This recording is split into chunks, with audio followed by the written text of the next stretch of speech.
Hey friends, this is just a quick rundown of how to fold your little booklets. I know we've done them at school several times, and I sent some home, or I sent one home with most of you about shapes and forms, so I thought I'd give you a quick rundown if you don't remember how to fold it. So first you will fold it horizontally.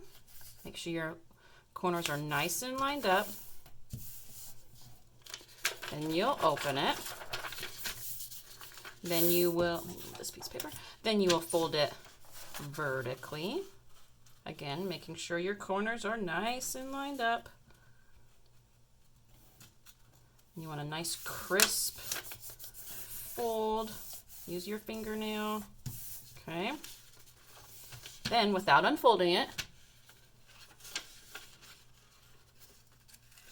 you fold just one end over. See how I still have this one?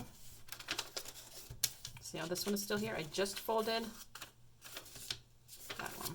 Then you can flip it over and fold the other one. Kind of fold it to the outside. Again, lining up your corners.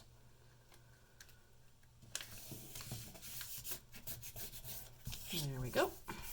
Then you have kind of like a little accordion. So you'll see once it's folded that there's the dotted line in the middle there. Do you remember what to do with the dotted line? Gotta cut it. So with it still folded vertically like this, you'll take your scissors, you'll cut from the folded side just to that middle, like this. Okay. Then you can take your edges here, and it kind of opens up, opens up like a mouth a little bit. Then you can fold it, and you know that the practice ones are always on the back. Here's the title page. If you did it nice and crisp, your edges should line up pretty good. There we go. Shape and form. Let's go over it real quick. Feel free to use this whatever. You can color it. I don't care. Do whatever. Different types of shapes. Large shapes. Small shapes. And these are just regular shapes. They don't have any sides or anything like that. Large shapes. Little shapes. They're flat. Two-dimensional. They're not going to look like, it's not going to be a cube, or it's going to, it's not, this isn't a shape. And then there's geometric shapes, which is what a square or a rectangle. Here's my little hexagon, which is not a very good drawing. Triangle, oval, rectangle. Those are geometric shapes. Ooh, and then we get into more organic and free form shapes. These are like stars, or, well, not necessarily stars, because I think stars is a geometric shape, but any type of shape that you make. I just made some funny squiggly ones, but just, they're still a shape, but they're more natural, something that just comes from your brain, more organic.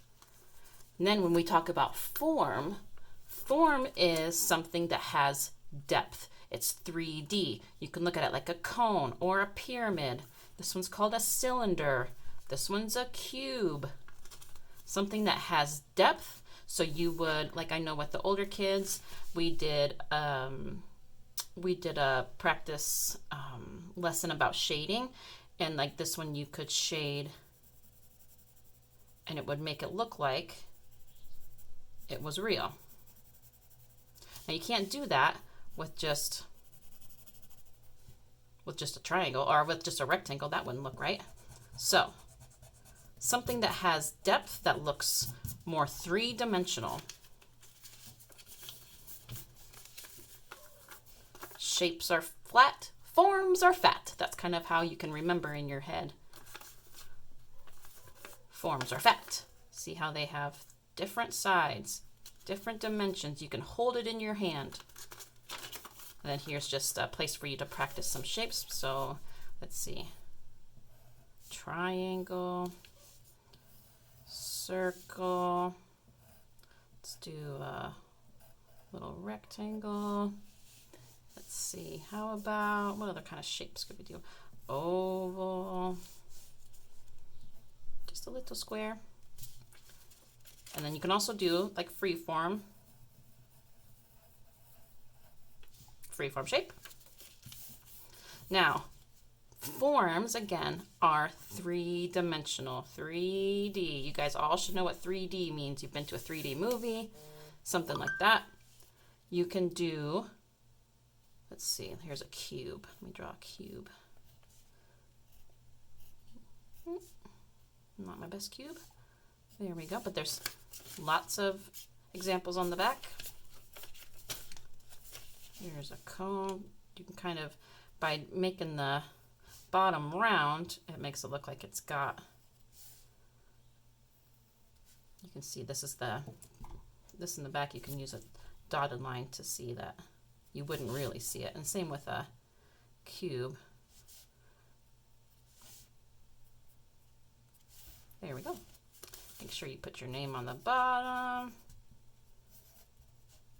A smiley face. All right, there you go, guys.